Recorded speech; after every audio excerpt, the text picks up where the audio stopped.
Praise the Lord, praise the Lord, जय मसीह की, praise the Lord, जय मसीह की। मेरे प्रिय भाई बहनों, आप सभी को यीशु मसीह के नाम से मैं स्वागत करता हूँ। आशा करता हूँ कि आपको मेरी आवाज़ सुनाई दे रही है। अगर आपको मेरी आवाज़ क्लियरली सुनाई दे रही है तो प्लीज़ लाइव चैट में आप बताइए और उसके बाद हम आगे बढ़ेंगे।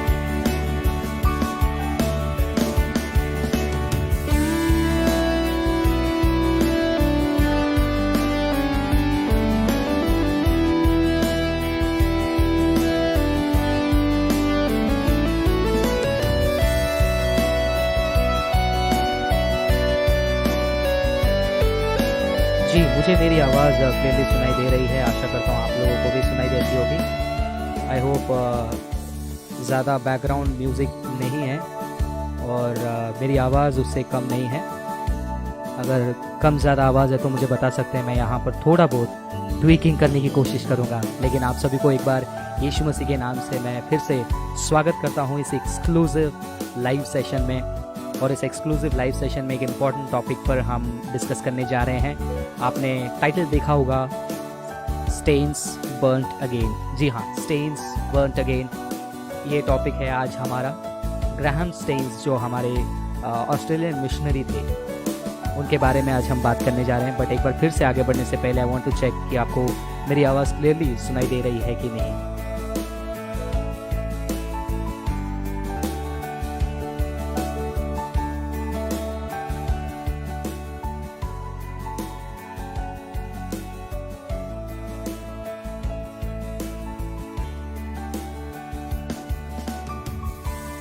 कोई दिक्कत नहीं, जैसे हमारा कॉन्वर्जेशन आगे बढ़ेगा मैं म्यूज़िक को ऑफ कर दूंगा। ये खाली इंट्रो म्यूज़िक है और जैसे जैसे हमारी बातचीत होती जाएगी मैं उन चीज़ों को बंद कर दूंगा।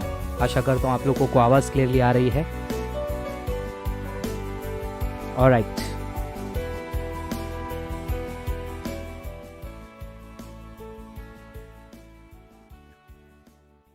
Okay great. सो एक बार फिर से आप सभी को प्रभु यीशु मसीह के नाम से मैं स्वागत करता हूं हमारे इस एक्सक्लूसिव लाइव सेशन में।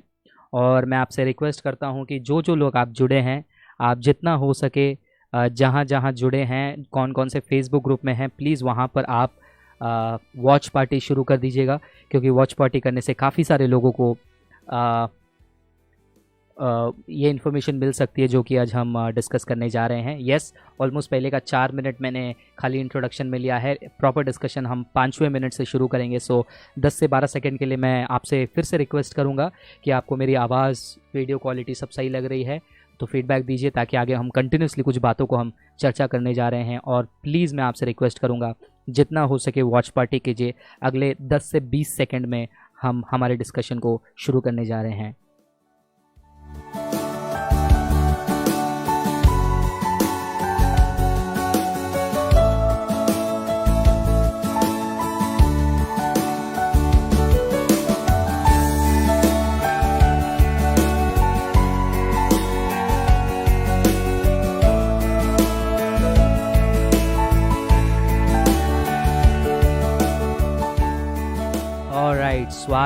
स्वागत है आप सभी का। मेरा नाम है फ्रांसिस। अगर आप पहली बार जुड़े हैं तो मैं आपको यीशु के नाम से एक बार फिर से स्वागत करता हूं। ये है हमारा ऑफिशियल फेसबुक पेज ग्लोरी अपॉलोजेटिक्स, जिसमें आप जुड़े हैं और आप देख रहे हैं एक एक्सक्लूसिव लाइव स्ट्रीमिंग सेशन, जहां पर हम एक बहुत ही इम्पॉर्टेंट मुद्दे के ऊपर बात करने जा रहे हैं।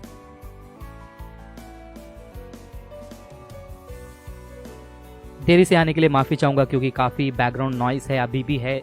मैं आशा कर रहा हूँ कि वो बैकग्राउंड नॉइस आपको डिस्टर्ब नहीं करेगी।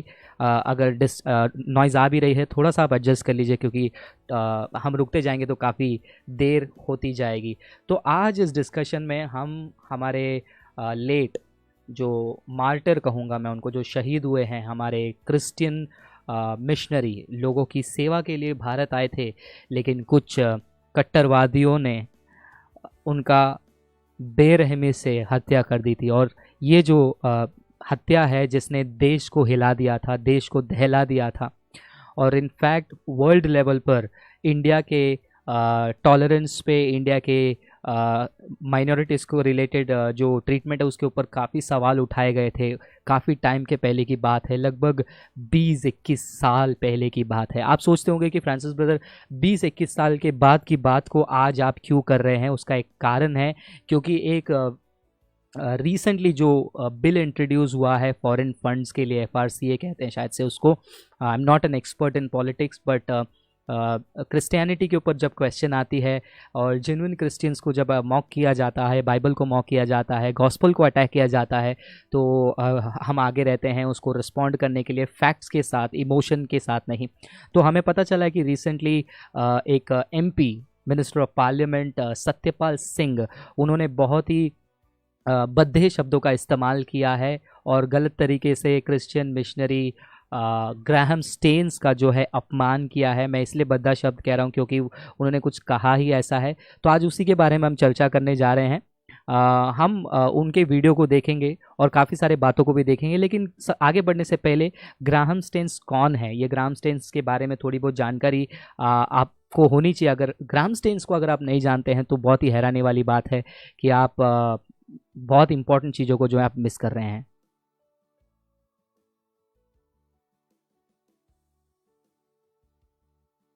ग्राहम स्टेन्स के कुछ इन्फॉर्मेशन जो है मैं आपको शेयर करना चाहता हूँ।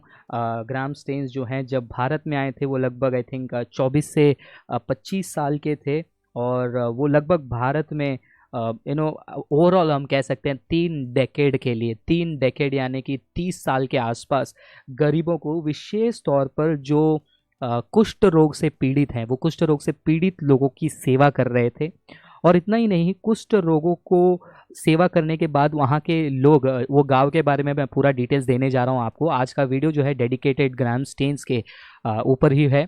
और वो जब एक जवान लड़का भारत देश में आकर ऑस्ट्रेलिया से यीशु मसीह का प्यार को बांटने आया, यीशु मसीह के संदेश को बांटने आया, और वो संदेश को बांटने आया, उस मिशनरी ने ये देखा कि उड़ीसा में, जिस गांव के बारे में हम बात करने जा रहे हैं, वहाँ पर कुछ ऐसे लोग हैं जो समाज से धिक्कारे गए हैं। समाज उनको अलग कर दिया है कुष्ठ रोग के नाम से, क्योंकि भारत में एक समय में कुष्ठ रोग को एक बहुत बड़ा घीन और बहुत बड़ा बेकार वस्तु के रूप में देखा जाता था। और इतिहास इसका गवाह है, आप सब देख सकते हैं।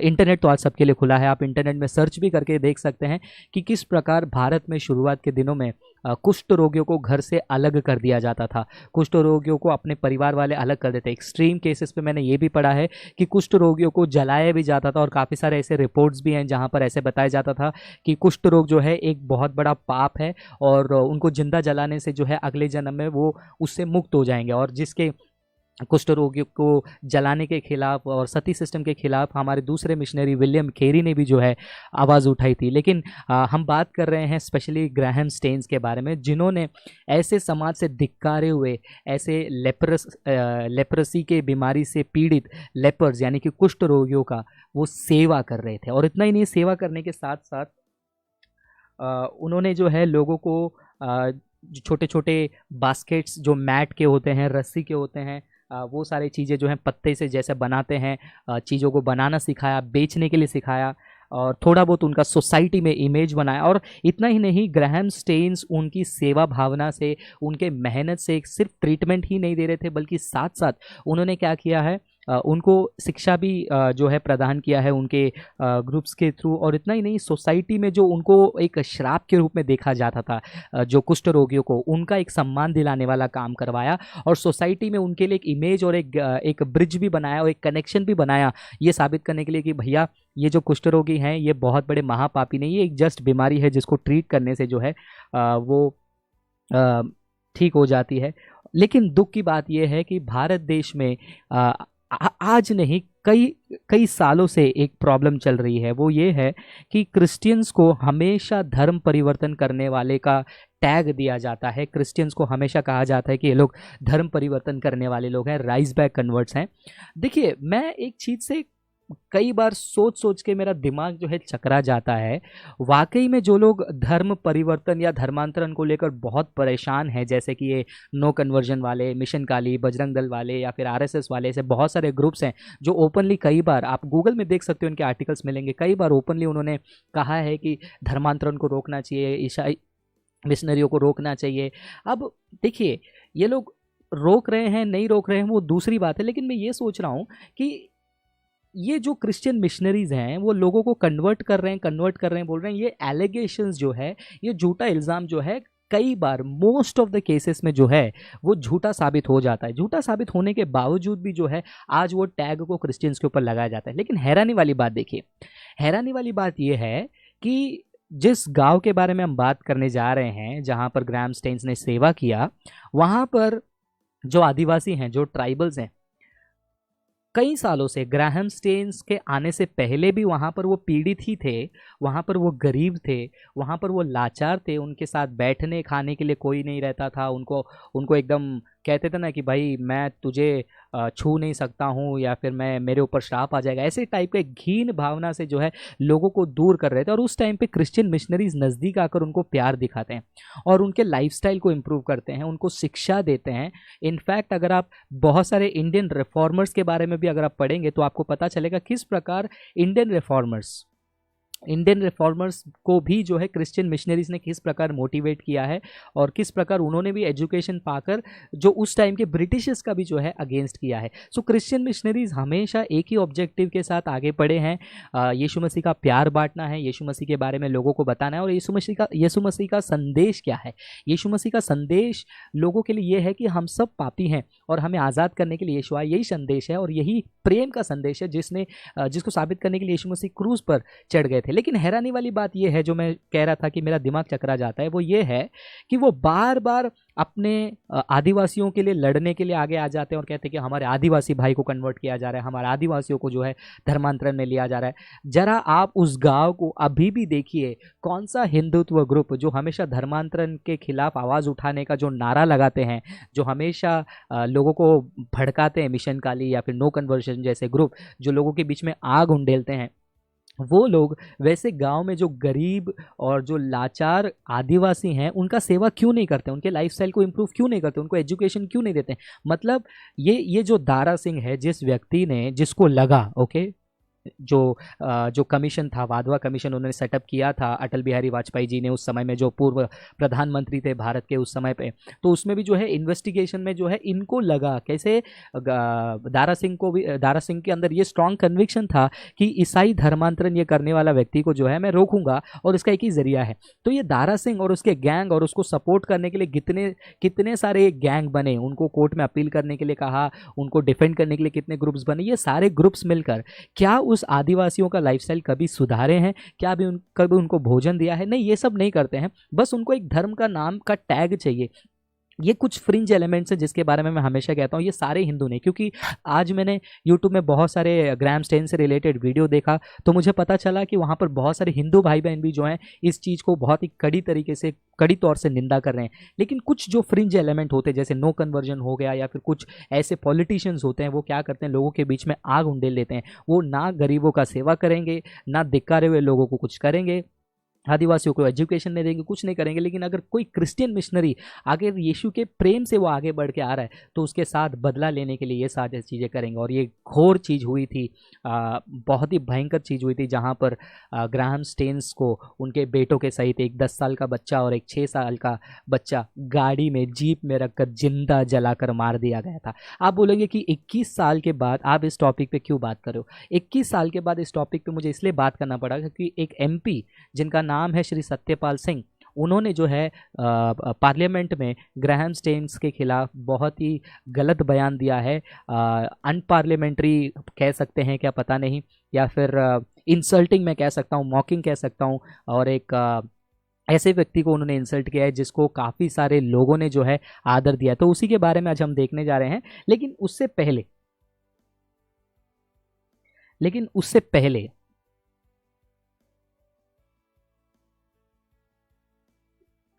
उससे पहले हम ये भी देख लेते हैं कि जो कत्ल करने वाले लोग थे, जिन्होंने ग्राहम स्टेन्स के बच्चों सहित उनको जीप में जिंदा जला दिया था, उसके बाद क्या उनकी पत्नी ने ऐसा कुछ कहा या फिर ऐसा कुछ किया जिससे वो अपना क्रोध व्यक्त कर रही थी, बदले का भावना दिखा रही थी? आप खुद देखकर हैरान हो जाएंगे कि किस प्रकार उनकी पत्नी जो है ग्राहम स्टेन्स के हत्या के बाद बात करिए। जरा देखिए वो चीज़ मैं आपको प्ले करके सुनाना चाहता हूँ कि उनकी जो पत्नी ग्लैडी स्टेन्स है वो क्या कहती हैं। वीडियो इंग्लिश में मैं आपको हिंदी में ज़रूर बता दूंगा, लेकिन आप सुनिए। And still my prayer and desire is that these people who took my husband's life will be touched by that same love so that they will never do this to any other person.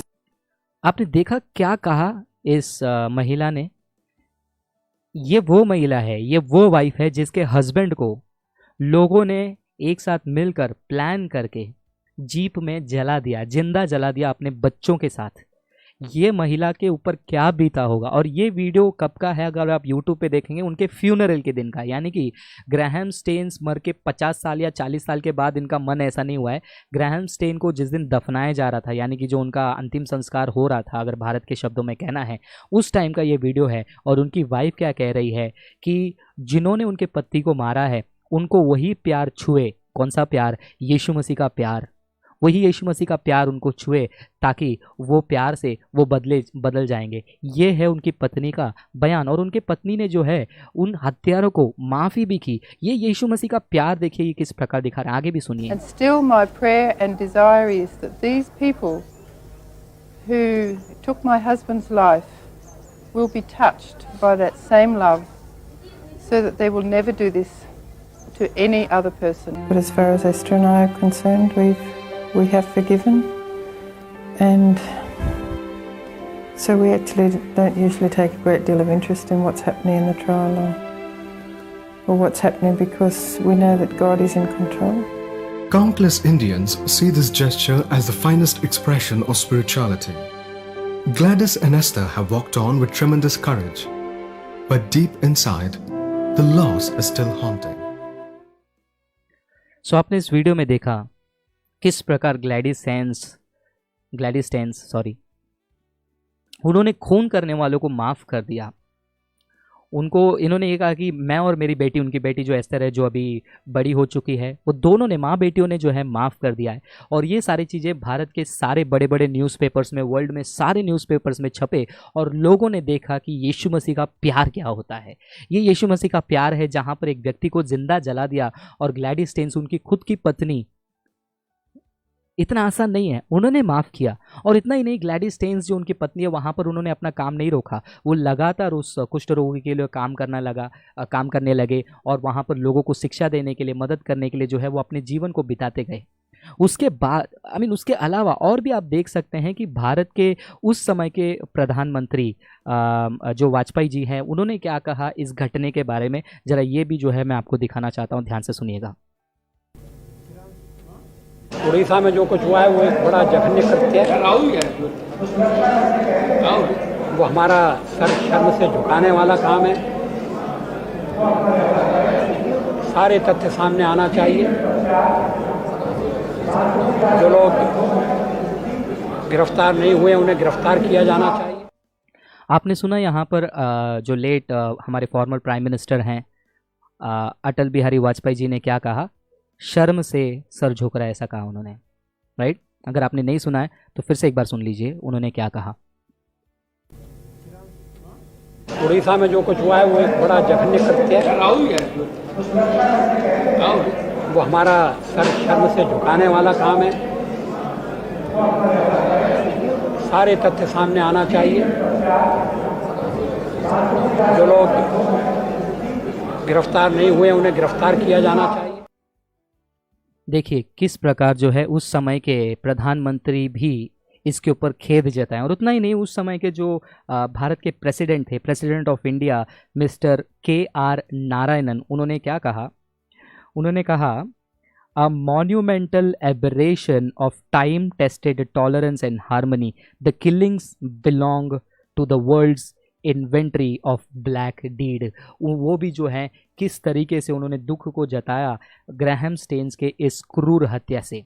और उसके बाद उस समय के प्रधानमंत्री अटल बिहारी वाजपेयी जी, उन्होंने क्या किया, एक कमीशन सेटअप किया था जिसको वाधवा कमीशन के नाम से जाना जाता है। और वाधवा कमीशन में क्लियरली पता चला, और वहाँ पर वाधवा कमीशन में बहुत बार ये सीबीआई के द्वारा भी जो है जांच पड़ताल में ये साबित करने की बार बार कोशिश की जा रही थी कि ग्राहम स्टेन्स जो है धर्म परिवर्तन कर रहे थे, धर्मांतरण कर रहे थे करके, लेकिन इन्वेस्टिगेशन में एक भी जो है एविडेंस नहीं मिला, एक भी एविडेंस नहीं मिला जिससे ये साबित हुआ कि किसी का ज़बरदस्ती धर्मांतरण जो है या फिर लालच देकर, इंड्यूसमेंट से, फोर्स से, धमका कर, बहला फुसला कर ग्राहम स्टेन्स और उनके टीम ने कभी भी किसी का धर्म परिवर्तन नहीं किया आज तक। इनफैक्ट 2019 में आई थिंक गुजरात में कहीं, तो आई थिंक अहमदाबाद, मुझे पता नहीं, आप चेक कर लीजिए, गुजरात में भी जो है एक और एक्यूज्ड पकड़ा गया था जो इस केस में मिला हुआ था, ग्राहम स्टेन्स के किलिंग केस में लास्ट ईयर तक। मतलब ये केस अभी तक चल रहा है, सीबीआई इन्वेस्टिगेशन कर रही है, उसके घर पे रेड किया और उस व्यक्ति को पकड़ लिया, और पकड़ने के बाद उसको जो है पुलिस कस्टडी में ले गया। मतलब 20 साल, लगभग 20 साल के इस दरमियान एक भी ऐसा एविडेंस नहीं मिला जिससे साफ साबित हो पाए कि धर्मांतरण हो रहा था और वो धर्मांतरण के कारण ग्राहम स्टेन्स के ऊपर ऐसा अटैक हुआ है, जो भी है, वॉट एवर। इनफैक्ट वहाँ का कमीशन का अगर आप रिपोर्ट पढ़ेंगे, वाधवा कमीशन का रिपोर्ट पढ़ लीजिए थोड़ा बहुत, मैं ये वीडियो खत्म होने के बाद डिस्क्रिप्शन में बहुत सारे लिंक्स डालूंगा, न्यूज़ आर्टिकल्स ही डालूंगा ताकि आपको सिंप्लीफाइड लैंग्वेज में पढ़ने को आसानी होगी। तो वो कमीशन में भी क्लियरली पता चल रहा है कि मतलब वहाँ पर कोई भी ऐसा पॉइंट नहीं था जहाँ पर ग्राहम स्टेन्स किसी लॉ का उल्लंघन कर रहे थे या फिर जो फ्रीडम ऑफ रिलीजन है उसको वायलेट कर रहे थे, उड़ीसा के कोई लोकल स्टेट गवर्नमेंट के खिलाफ कुछ काम कर रहे थे। ऐसा कोई भी इलीगल काम वो नहीं कर रहे थे, कोई भी गलत काम वो नहीं कर रहे थे। फिर भी जो है मसीहों से, क्रिश्चियन से नफरत है। जैसे ये जो व्यक्ति है दारा सिंह, जो अभी जेल में है, वो दारा सिंह के विचारधारा वाले लोग आज भी जिंदा हैं, जो भारत में व्हाट्सएप ग्रुप और टेलीग्राम ग्रुप से क्या कर रहे हैं, वो ये सारी चीज़ों को कर रहे हैं। तो मैं आपको ये चीज़ बता रहा हूँ कि यहाँ पर हमने ग्राहम स्टेन्स के बारे में देखा, वो किस प्रकार के एक साधारण व्यक्ति हैं, अपने अच्छे लाइफ को छोड़कर भारत में गरीबों की सेवा करने के आए थे, क्योंकि यीशु मसीह का संदेश है कि पूरे दुनिया में जाओ और यीशु मसीह का शुभ संदेश सुनाओ जो हमें पाप से आज़ाद करता है।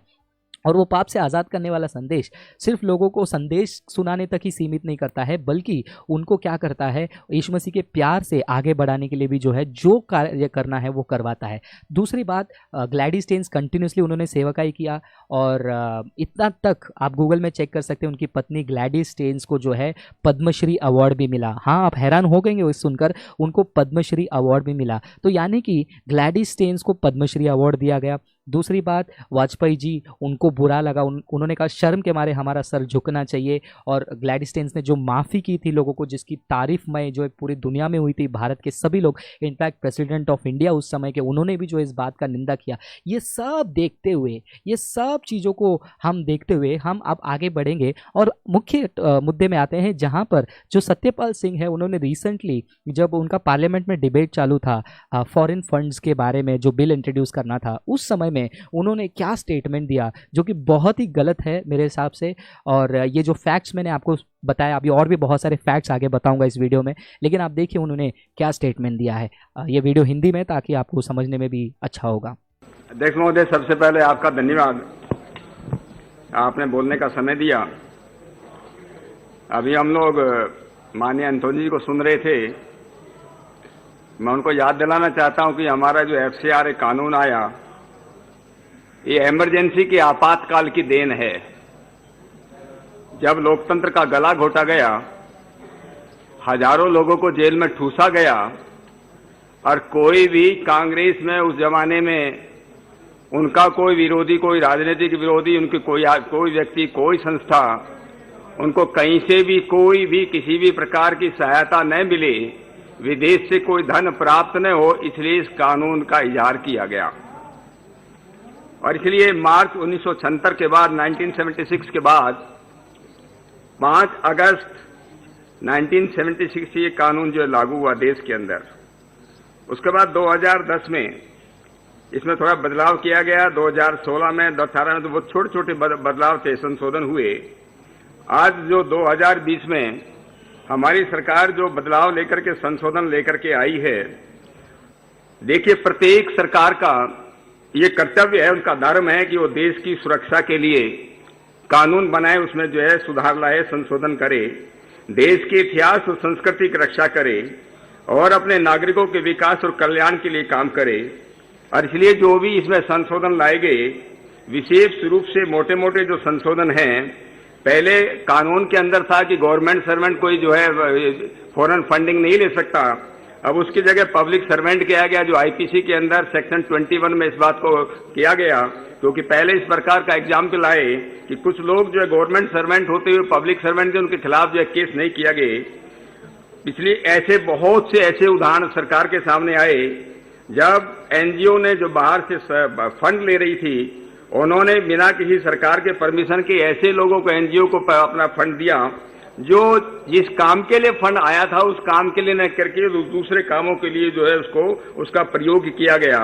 ऐसा देखने में आया कि 2010 में जब हमारे देश में जब इसमें पार्लियामेंट के अंदर इसमें डिस्कशन हुआ, तब लोगों ने, कई हमारे माननीय सांसदों ने इस बात की डिमांड की थी कि जो लोग आज बाहर से फंड लेने के बाद इतना पैसा अपने जो है ऑफिस के ऊपर, इंपोर्टेड गाड़ियों के ऊपर, अपने जो है बड़ी बड़ी जो है ऑफिस जो है किराए पे लेके खर्च करते हैं, और जिस काम के लिए वो पैसा आता है उस काम पे वो पैसा खर्च नहीं होता, और इसलिए जो है 50% से उसको 20% किया जाए।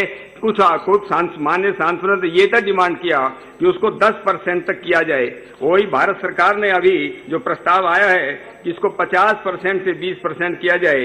ये पैसा कौन ले रहा है? इन ट्रस्ट में, एनजीओ में कौन लोग हैं, कौन डायरेक्टर, कौन ट्रस्टीज हैं? उनका वो बेनामी लेकर काम नहीं करें, इसलिए आधार कार्ड की बात जो उसके अंदर की गई, कुछ कभी कभी जांच करने में, क्योंकि पिछले लगभग 2011 से लेकर के और 2019 के बीच में काफी ऐसी संस्थाएं अपने को मिली, लगभग 19,000, जो जिस पर्पज के लिए, जिस प्रयोग के लिए जो उनको पैसा मिल रहा था उसमें न खर्च करके उन्होंने दूसरे कामों में अपना वो खर्च कर रहे थे। कभी कभी जांच में समय लगता है, और इसलिए वो 6 महीने की जांच के उसमें एक समय जो है बढ़ाए के लिए, कई बार 6 महीने में नहीं होता तो दोबारा उसको 6 महीने का समय बढ़ाया जाए, ये भी एक संशोधन ला गया। और कई बार ऐसा होता है पैसा उसके बैंकों में पड़ा हुआ है, एनजीओ के बैंकों में पड़ा हुआ है, और उसको जो है उसको कैसे उसको बंद करें, ऐसे कोई प्रोविजन से कोई प्रावधान हमारे कानून में नहीं था। अभी सरकार ये प्रावधान लाई है कि उसके अकाउंट में जो पैसा है उसको जो फ्रीज किया जाए और वो वहां से वो जो पैसा न निकाल सके। इसी तरह से जो है सब जो है पूरे देश के अंदर, जहां लगभग 22,400 के आसपास जो बाहर से जो पैसा ले रही है, पूरे देश के अंदर हजारों उनके अकाउंट है जगह जगह, देश के हर कोने में ये एनजीओ बने हुए जो पैसा ले रही है। और भारत सरकार के लिए बड़ा ये मुश्किल होता है कि इन लोगों को पैसा कहां से आ रहा है, कहां से पैसा आ रहा है, किस काम में खर्च हो रहा है, इन पर किस प्रकार से ठीक से मॉनिटरिंग किया जाए। इसलिए प्रावधान किया गया कि दिल्ली के अंदर स्टेट बैंक ऑफ इंडिया के अंदर ही इन सबको अपना अकाउंट खोलना पड़ेगा, और वहां से उनका जो अकाउंट जहां पर भी देश में है वहां पर वो ट्रांसफर करने की परमिशन दिया गया।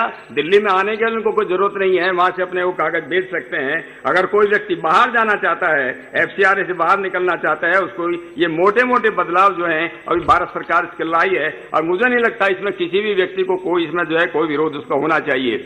मैं अध्यक्ष महोदय, जहां तक एनजीओज के रोल की बात है कि वो शिक्षा के क्षेत्र में काम करते हैं, सामाजिक आर्थिक विकास के लिए काम करते हैं, कोई धर्म के उसमें काम करते हैं, चाहे बालक हो महिला हो, उसमें करते हैं। मैं उन सबका अभिनंदन करता हूं जो एनजीओ इसमें काम कर रहे हैं। लेकिन आज जो हम लोगों का जो बात है कि जो एनजीओ जो बाहर से पैसा लाने के बाद उसका गलत उसका इस्तेमाल करते हैं, देश के खिलाफ काम करते हैं, धर्मांतरण के लिए काम करते हैं, ऐसे लोगों के खिलाफ जो है कार्रवाई करना बहुत जरूरी है। लगभग 20 वर्षों में लगभग 2 लाख करोड़ इस देश के अंदर जो आए, और ये किस प्रकार से पैसा जो खर्च हुआ, मैं माननीय अध्यक्ष महोदय आपके संज्ञान में बात लाना चाहता हूं। मैं जब पुलिस कमिश्नर था मुंबई के अंदर, हमारे कुछ रिलेशन में यूनाइटेड स्टेट अमेरिका के अंदर वो कुछ पैसे भेजना चाहते थे, कुछ धन भेजना चाहते थे, जो स्ट्रीट चिल्ड्रन होते हैं, जिनको होमलेस चिल्ड्रन है, बच्चे जिनके पास कोई घर नहीं है। तो मैंने पता किया कि मुंबई शहर के अंदर सबसे अच्छी संस्था कौन सी है जो स्ट्रीट चिल्ड्रन के लिए बारे में काम करती है। मैं उसका यहाँ पर नाम लेना, लेकिन मैं आपको ये बताना सब माननीय सांसदों के सामने बात रखना चाहता हूँ। जब मैंने पता किया उनका जो इंटरनेट पर जो उनकी डिटेल्स थी, पता किया कि ये मुंबई के अंदर 6 स्कूल चलाते हैं, और जब मैंने उसको पता किया, इसकी जांच करवाई, तब मुझे मालूम चला वो एक भी स्कूल नहीं चलाते। केवल जो है एक दिन में जो है केवल 1 घंटा एक रेलवे प्लेटफॉर्म पर जो है लगभग 15-20 बच्चों को बुला करके उनको वहां पर जो है थोड़ा उनको कुछ शिक्षा देते हैं, और वो 6 स्कूल ऐसे करके वो करते हैं। मैं कहता हूं कि कुछ हमारे देश के अंदर दुर्भाग्य से दुर्भाग्य से हम जो है पहले जब जिस पर गुलाम अंग्रेज लोग यहाँ पर वो करते थे, और जब जिस प्रकार से एनजीओ और आदिवासी क्षेत्रों के अंदर हमारे जंगलों में जिस प्रकार से, अध्यक्ष महोदय मैं अभी जल्दी खत्म करने वाला हूं, तो मैं आपसे ये निवेदन कर रहा था कि कुछ लोग जो है जिस लोगों के आके व्हाइट मैन्स बर्डन है, ये सफेद आदमी के ऊपर बहुत बड़ा भार है कि दुनिया को जो है संस्कृति सिखाई जाए, दुनिया को कल्चर सिखाई जाए। और जिन लोगों ने जो है एजुकेशन की मिनट्स जो मैकाले की पढ़ी होगी, उन मैकाले की मिनट्स में बात बड़ी क्लियर लिखी हुई है कि ये एजुकेशन जिस प्रकार से हमारे देश में दी जाएगी, जिस होगा उस समय किस तरह से यहाँ पर क्रिश्चियनिटी बढ़ने वाली है। नॉर्थ ईस्ट का हिसाब सबको मालूम है कि नॉर्थ ईस्ट के अंदर क्या हुआ। नॉर्थ ईस्ट के अंदर पिछले 50 वर्षों में वहां पर किस प्रकार से वहां का नक्शा बदल गया, किस प्रकार से वहां पर हमारी जो खत्म हो गया, और किस प्रकार से एक पर्टिकुलर वहां पर रिलीजन आउट में आ गया, किस प्रकार से इंसर्जेंसी बढ़ी। इसके ऊपर रिपोर्ट है, गवर्नमेंट के अंदर रिपोर्ट है, इंटेलिजेंस रिपोर्ट है कि वहां पर किस प्रकार से इंसर्जेंसी बढ़ाई गई। ये पैसा जो एफसीआरए से वहां पर पैसा आ रहा था, किस प्रकार से नॉर्थ ईस्ट के अंदर जो इंसर्जेंसी को किया गया। मैं आपको ये बताना चाहता हूं अध्यक्ष महोदय जी कि उड़ीसा के अंदर 1999 में जब बहुत लोगों को बात मालूम होगी, वहां पर एक जो है ऑस्ट्रेलियन जो वहां पर मिशनरी काम करते थे, ग्राहम स्टेन्स थे, उसके बारे में इतना हल्ला हुआ इस देश के अंदर कि जब ग्राहम स्टेन्स की जो है हत्या हुई, जिस प्रकार से हत्या हुई वास्तव में गलत था। उसके 2 बच्चों के साथ जिस प्रकार उसको जलाया गया, लेकिन इसके इन्वेस्टिगेशन के बारे में बताना चाहता हूं, ये रिकॉर्ड पर है। ये सीबीआई ने इस केस का इन्वेस्टिगेशन किया और सीबीआई ने उस बात का इन्वेस्टिगेशन किया, उड़ीसा की क्राइम ब्रांच ने इसका इन्वेस्टिगेशन किया,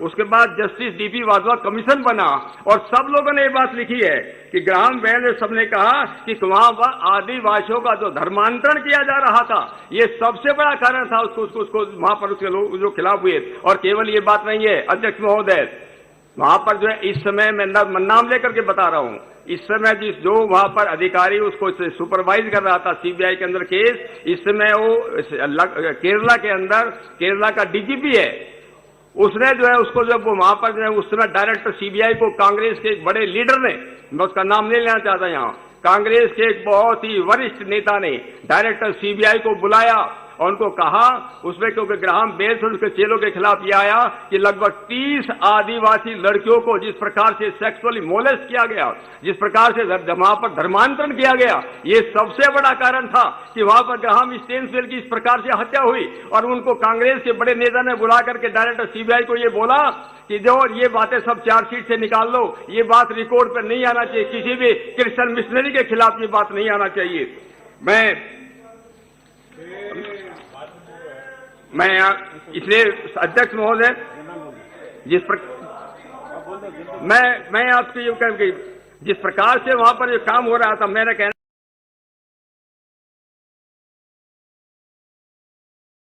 ये जो सत्यपाल जी हैं, आदरणीय श्री सत्यपाल जी, जो मुंबई के पुलिस कमिश्नर भी रह चुके हैं, उन्होंने अपने मुंह से कहा, मुझे पता नहीं कि ये कौन से वाधवा कमीशन के रिपोर्ट के बारे में बात कर रहे हैं, बिकॉज जो वाधवा कमीशन के रिपोर्ट को मैं पढ़ रहा हूँ, जैसे मैंने कहा, हाँ वहाँ पर सीबीआई इन्वेस्टिगेशन इन्वॉल्व था।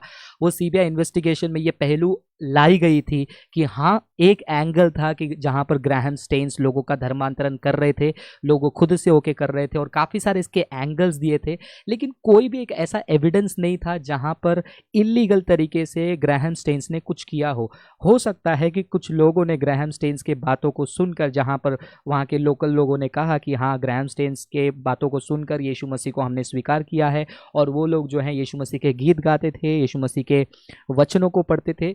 तो फिर भी जो है वो वाधवा कमीशन जहाँ पर आप बात कर रहे हो साहब जी, वो वाधवा कमीशन में वहाँ के जो जस्टिस वाधवा हैं, उन्होंने क्लियरली उनका जो टीम सेटअप था, इवन सीबीआई इन्वेस्टिगेशन के बाद भी ये कंक्लूसिवली प्रूव नहीं कर पाए थे कि वहाँ पर धर्मांतरण हो रहा था या फिर कोई गैर कानूनी काम हो रही थी। और मुझे इस टॉपिक पर ज़्यादा फोकस नहीं था, मेरा हैरान वाला जो है, मुझे हैरान कर देने वाला यही बात लगा जो मेरे दिल को बहुत ठेस पहुंचाया है, वो ये है कि वहाँ पर उन्होंने कहा कि लड़कियों का सेक्सुअल एक्सप्लॉयटेशन किया है।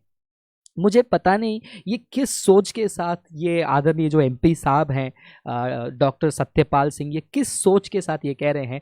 जिस ग्राहम स्टेन्स ने अपनी ज़िंदगी को गंवा दिया इंडिया में, जिस ग्राहम स्टेन ने अपनी जवानी को इंडिया के लिए, इंडिया के लोगों के लिए, आदिवासियों के वेलफेयर के लिए अपना जीवन को त्याग दिया, जब आप कि उस दारा सिंह के जो लोग थे, सॉरी आपके नहीं, मतलब वो कौन थे, नहीं तो फिर मुझे बोलेंगे कि अरे फ्रांसिस तो इसके साथ जोड़ रहे क्या, क्योंकि आजकल एक स्टेटमेंट को अगर हम लोग लूजली बोल देते तो उसको आउट ऑफ कॉन्टेक्स्ट लेने के लिए बहुत सारे लोग बैठे हैं। तो उस टाइम पे जो दारा सिंह और उसके गैंग वाले हैं, वो लोग उस टाइम पे उन गरीबों का मदद क्यों नहीं कर रहे थे? उस टाइम पे जो धिक्कारे गए थे, जिनको परिवार से अलग कर दिया गया था, कुष्ठ रोगियों को घर से निकाल दिया गया था। मैं कुछ आर्टिकल्स अभी आपके सामने पढ़ के दिखाना चाहूँगा जो 2020 का है।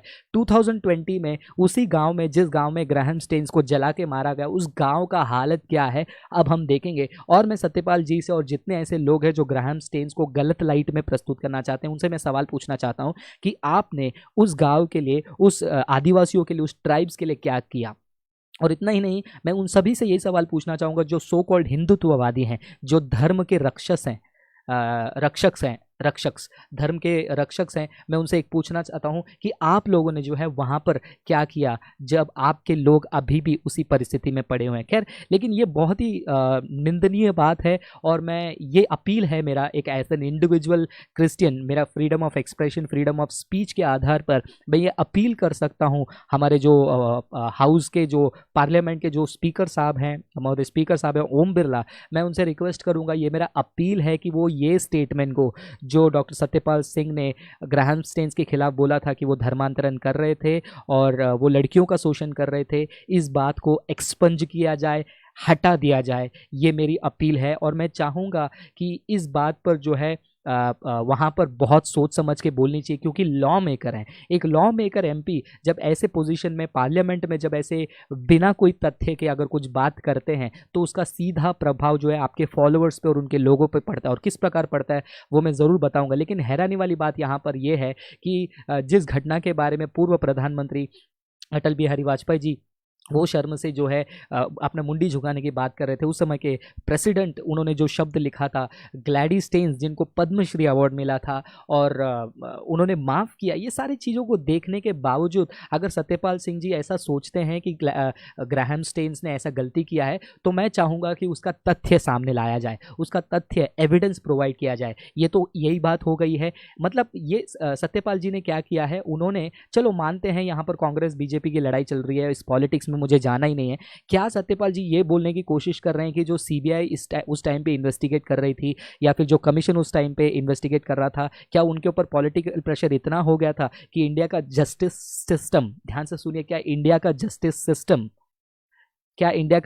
सिस्टम पॉलिटिक्स के सामने झुक गया था? अगर हाँ, तो मुझे बहुत दुख है, पता नहीं मेरे साथ आगे चलकर क्या होने वाला है। क्योंकि जहाँ पर मेरे ही यूट्यूब कमेंट में एक भाई साहब ने कहा, जब मैं सती प्रथा के बारे में बात कर रहा था, किस प्रकार विलियम कैरी मिशनरी ने भारत के लिए काम किया, तो उस कमेंट में एक भाई साहब ने लिखा कि महिलाओं को, ऐसा कुछ लिखा था, सती को तो जलाना अलग बात है लेकिन क्रिश्चियंस को हम ज़रूर जलाते करके। तो क्या कल मुझे भी जला दिया जाएगा? कल मुझे भी ऐसे ही इस कंट्री से हटा दिया जाएगा जस्ट बिकॉज मैं क्रिश्चियन हूँ, जस्ट बिकॉज मैं किसी को हेल्प करने जा रहा हूँ और मेरा हर एक हेल्प को जो है धर्मांतरण के रूप से देखा जा रहा है? तो ये एक स्टेटमेंट है, ये it gets into my mind and makes me ask a question to me, is Staines burnt again?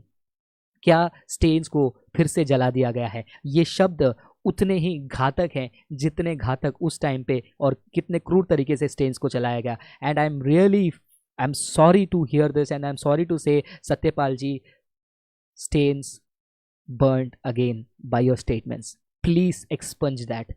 Please take it back. मैं चाहता हूँ, ये मेरी अपील है। और अगर आप कह रहे हैं कि आप अपने बात में कायम हैं, आप कायम रह सकते हैं एविडेंस को प्रोवाइड करके, क्योंकि आप पार्लियामेंट में रहकर आप ऐसे हाउस में, आप देखिए, मैंने आपका पूरा वीडियो इसीलिए प्ले किया क्योंकि कोई मुझे एक्यूज़ ना करे कि फ्रांसिस ने किसी को आउट ऑफ कॉन्टेक्स्ट कोट किया है। मैं किसी को आउट ऑफ कॉन्टेक्स्ट नहीं कोट करना चाहता था, इसलिए मैंने पूरा का पूरा जो है पूरा का पूरा वीडियो मैंने प्ले किया 5-5.5 मिनट का, ताकि आप पूरे कॉन्टेक्स्ट में, संदर्भ में समझ पाओ कि उन्होंने क्या कहा। मैं उस जो FRC बिल है, उसके FCRA FRC बिल है, उसके बारे में मैं कुछ भी नहीं बोल रहा हूँ क्योंकि मैं एक्सपर्ट नहीं हूँ उस पर। लेकिन मैं इस बात से निराश हूँ और इस बात से मैं बहुत ही आई रिग्रेट टू से कि स्टेन्स बर्न्ट अगेन, कि उनको निंदा किया गया ये कह कर कि उन्होंने लड़कियों का सेक्सुअली मॉलेस्टेशन किया, एक्सप्लॉयटेशन किया, जहाँ पर उनके ऊपर कोई भी केस जो है नहीं है as per the commission, as per the CBI investigation. तो ये बेबुनियाद बातें नहीं करने से काफ़ी फ़र्क पड़ेगा, क्योंकि बहुत सारे ग्रुप्स हैं जैसे मिशन काली है, नो कन्वर्जन है, ये लोग दिन भर व्हाट्सएप ग्रुप,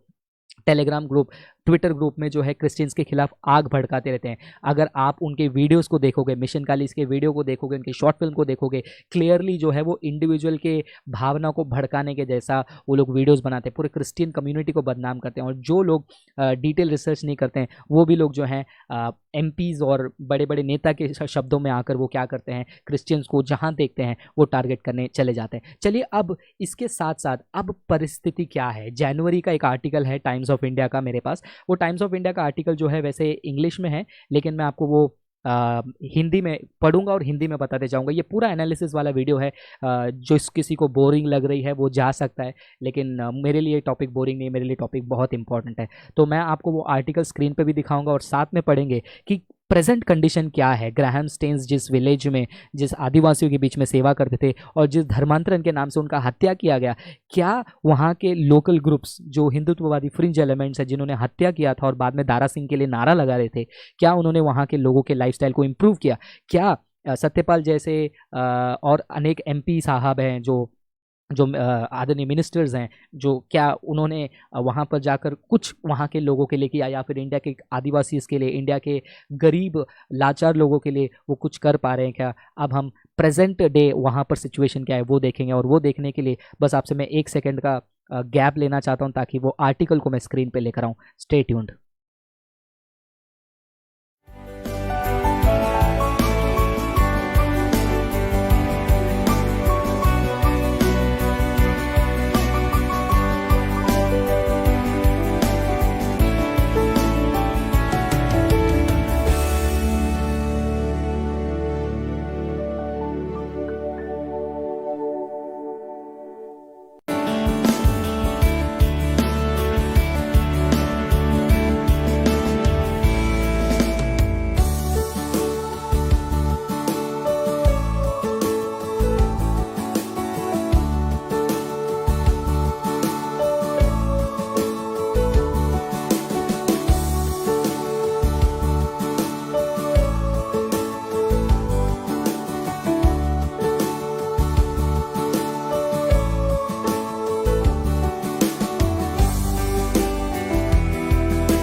ऑलराइट, तो चलिए इस आर्टिकल को पढ़ते हैं और वहाँ पर प्रेजेंट सिचुएशन कैसा है हम ये भी देख लेते हैं। ग्राहम स्टेन्स के जाने के बाद भारत में 21 साल के बाद भी जो है वहाँ पर वो गांव के लोग अभी भी उस चीज़ को सोच कर वो रो रहे हैं। देखिए 21 years on, Odisha village still weeps for Graham Staines. 21 साल बीतने के बावजूद उड़ीसा का ये गांव अभी भी ग्राहम स्टेन्स के लिए रोता है। देखिए आगे का आर्टिकल हम पढ़ते हैं, थोड़ा टाइम लूँगा, अगर किसी को नहीं सुनना है तो आप स्किप करके जा सकते हैं, लेकिन थोड़ा सा मैं इसको आर्टिकल को, बड़ा आर्टिकल है, इसको मैं डिस्क्रिप्शन में डाल दूंगा। इंग्लिश में है तो हिंदी में जो है मैं ट्रांसलेशन करके बता दूंगा कुछ लोगों को। तो ये बात है, यहाँ पर मैं ये आर्टिकल मैं पढ़ना शुरू कर देता हूँ। ये आर्टिकल है मीनाती सिंघा ने 23 जनवरी 2020 को जो है पब्लिश हुआ था टाइम्स ऑफ इंडिया के वेबसाइट में, आप जाकर इसको चेक कर सकते हैं। चलिए हम इसको पढ़ेंगे। वहाँ पर क्या लिखा रहेगा। 21 years after Graham Stuart Staines, his son Philip 10 and Timothy 6 were burned to death by a rabid bunch that claimed he was converting people in the name of missionary activity.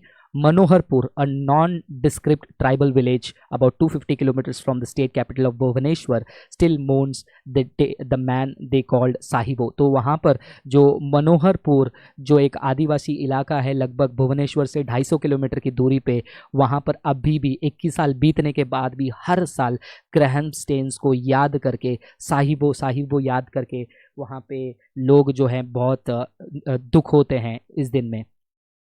क्या है पूरी संदेश को पढ़ते हैं। जो ग्राहम स्टेन्स को नहीं जानते हैं वो ये हैं ग्राहम स्टेन्स, उनके जो आगे के 2 बच्चे हैं जिनको जला दिया गया था, और उनकी पत्नी ग्लैडिस स्टेन्स और उनकी बेटी एस्तर। ओके, यहाँ पर उस गांव के एक व्यक्ति जिनका नाम है बिक्रम मरंडी, ठीक है, उस गांव के एक व्यक्ति बिक्रम मरंडी जो 75 साल के बूढ़े बुजुर्ग व्यक्ति हैं, उन्होंने क्या कहा सुनिए।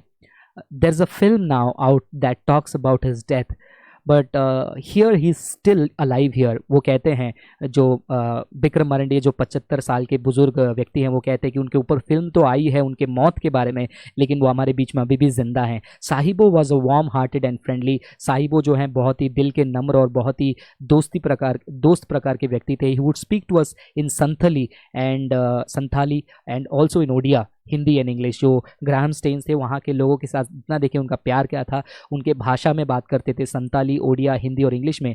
ही used to eat and sleep with us. वो हमारे साथ खाते थे, हमारे साथ सोते थे। ये वो लोग हैं जो समाज से धिक्कारे हुए हैं, उनकी बातचीत है ये, वो कह रहे हैं। टाइम्स ऑफ इंडिया के संवाददाता को उन्होंने कहा, the children were also nice, उनके बच्चे भी अच्छा हैं, said Bikram मरंडी, a 75-year-old villager, tears filling his eyes as he remembered the night Staines and his children were lynched। उनके आंखें भर आई हैं 21 साल के बाद रिपोर्टर से बात करते समय उनकी आंखें भर आई हैं और वो याद कर रहे थे उस रात को जहाँ पर स्टेन्स और उनके बच्चों को जिंदा जलाया गया। उसके बच्चे, स्टेन्स के बच्चे उस आग से बचने की कोशिश कर रहे थे, लेकिन फिर भी उनके तड़प को जो है अनसुना करके आग में उनको झोंक दिया गया था, एक झूठे आरोप से कि वो धर्मांतरण करता है, लोगों का धर्म परिवर्तन करता है करके। The vehicle in which missionary and his sons were sleeping had been parked in front of Marandi's house at that night. तो जिस बुजुर्ग व्यक्ति के बारे में मैं बात कर रहा हूँ, ये वही व्यक्ति है जिनके घर के सामने ग्राहम स्टेन्स को जिंदा जीप में जलाया गया था। देखिए वो व्यक्ति क्या कह रहे हैं, जो बुजुर्ग व्यक्ति हैं। उन्होंने कहा, our rooms were locked from the outside and I could not save them. यानी कि जिस घर के सामने जीप जलाई गई थी, उस घर के ऑपोजिट में रहने वाले व्यक्ति वो कह रहे हैं कि हमारा दरवाज़ा बाहर से कड़ी लगा दिया गया था, हम उनको नहीं बचा पाए। I don't know how it happened, मुझे नहीं पता ये कैसे हुआ। We don't know the people who did this, हमें पता नहीं किसने ऐसा किया। I can never forget night in my life. Bikram Marandi 75-year-old villager, Staines vehicles was burnt in front of his house। Manoharpur की बात है, एक रिमोट विलेज है, कोंजहार, माफ़ी चाहूँगा अगर मेरा प्रोनाउंसिएशन गलत है, क्योंझार डिस्ट्रिक्ट है। Grab the attention of the whole attention of the world on January 22, 1999 when Staines, an Australian, along with his two little sons, was burnt to death by a group of men who suspected him of carrying out forced conversion। जो उनके ऊपर शक के कारण जो है 1999 जनवरी 22 तारीख को जो है ग्राहम स्टेन्स को उनके बच्चों के साथ जला दिया गया। ग्राहम स्टेन्स, उनके बारे में आप पढ़ सकते हैं, यहाँ पर स्क्रीन पे लिखा है, Graham Staines an Australian missionary and his two sons were burn to death by a gang of Bajrang Dal activist led by Dara Singh in 1999। Article में लिखा है कि जो दारा सिंह है, जो बजरंग दल के एक्टिविस्ट हैं, यानी कि वहाँ के सदस्य हैं, काफ़ी सारे लोगों के साथ मिलकर उन्होंने ये हत्याकांड में अपना हाथ बढ़ाया। Staines was sleeping in his van with his children in Kendujhar Odisha when it was set on fire. जो मिशनरी जो हैं वो आई थिंक पिकनिक में जाके आए थे वहाँ पर, फिर उसके बाद गाड़ी में रेस्ट कर रहे थे और उस समय में जो है जब वो सो रहे थे अपने जीप में जो है उनको जिंदा जला दिया गया। The missionary had been working with the poor tribals and lepers since 1965। 1965 से जो है उन गरीब, उन धिक्कारे हुए, सोसाइटी से बाहर फेंके हुए, उन कुष्ठ रोगियों के साथ काम करने वाले Graham Staines. The main accused Dara Singh was sentenced to life imprisonment in 2011। और दारा सिंह को जो है इनिशियली फांसी की सज़ा की बात हो रही थी, लेकिन बाद में जो है सुप्रीम कोर्ट जो वारदात निकली थी उसमें जो है उनको लाइफ इम्प्रिजनमेंट जो है प्रदान किया गया था। आगे पढ़िए, यहाँ पर अभी बहुत ही इंटरेस्टिंग चीज़ में मैं आ रहा हूँ, ये बहुत इंटरेस्टिंग है और ये सारे उन ग्रुप्स के लिए बहुत बड़ा सवाल है, चुनौती है, जो अपने आप को आदिवासियों का रक्षक मानते हैं, आदिवासियों के रिलीजन के लिए ठेकेदार समझते हैं। उनके लिए जो है आगे का आर्टिकल बहुत इंपॉर्टेंट है। अगर मैंने अपने मन से कुछ कहा तो लोग मुझे कुछ भी अक्यूज़ कर सकते हैं, इसलिए मैं टाइम्स ऑफ इंडिया का आर्टिकल ही पढ़ रहा हूँ, क्योंकि वो आर्टिकल शाम को मैंने पढ़ा, बहुत इनफ है रियलिटी को चेहरे के सामने लेकर आने के लिए। तो देखिए आर्टिकल में क्या लिखा है, 20 years after the ghastly incident which shocked the nation's conscience and brought on international condemnation on the state government, a film on the life and times of Staines has been made, bringing back focus on Manoharpur and its people। 20 साल के बाद एक movie release की गई थी। अब देखिए important बात जो मैंने स्किप कर दिया है, वो पार्ट आप जो मैंने ऑलरेडी पढ़ लिया था, जो दरवाज़ा बाहर लॉक्ड था, जिन्होंने जो 75 साल के उस व्यक्ति ने कहा था। अब यहाँ पर इंपॉर्टेंट पार्ट देखिए जो मैं आपको हाईलाइट करके दिखा रहा हूँ। ये दुख की बात है, ये पढ़कर जो है मुझे बहुत बुरा लगा। जी हाँ, मुझे बहुत बुरा लगा ये पढ़कर। मैं आपको हाईलाइट करके दिखाता हूँ।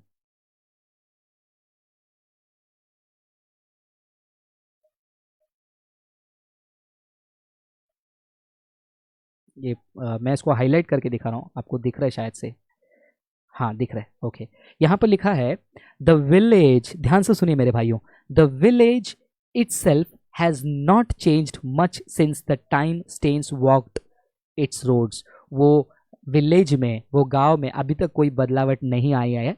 Just at the point Manoharpur start, जहाँ पर मनोहरपुर शुरू होता है वहाँ पर एक धुंधला सा बोर्ड है, वहाँ पर एक on a dilapidated house with a broken boundary wall it reads primary health centre Manoharpur. वहाँ पर एक ऐसा छोटा एकदम बोलते ना सही नहीं है परिस्थिति, वैसा एक स्थान जिसके ऊपर एक धुंधला बोर्ड लगा हुआ है, प्राइमरी हेल्थ सेंटर मनोहरपुर का। A few steps away there is a post office that is locked despite it being a working day. वहाँ पर एक पोस्ट ऑफिस है जो वर्किंग डे है वो भी बंद पड़ा है। देख रहे हैं अब उस गांव का परिस्थिति, आप देख रहे हैं जो लोग धर्मांतरण को रोकना चाहते थे, अपने धर्म को संभालना चाहते थे, वहाँ के लोगों का विकास, उन लोगों के लोगों का इम्प्रूवमेंट किस प्रकार उन्होंने 20-21 साल से किया है, आपके सामने रियलिटी देख रहे हैं। ये ग्राउंड रिपोर्ट है टाइम्स ऑफ इंडिया के संवाददाता के through.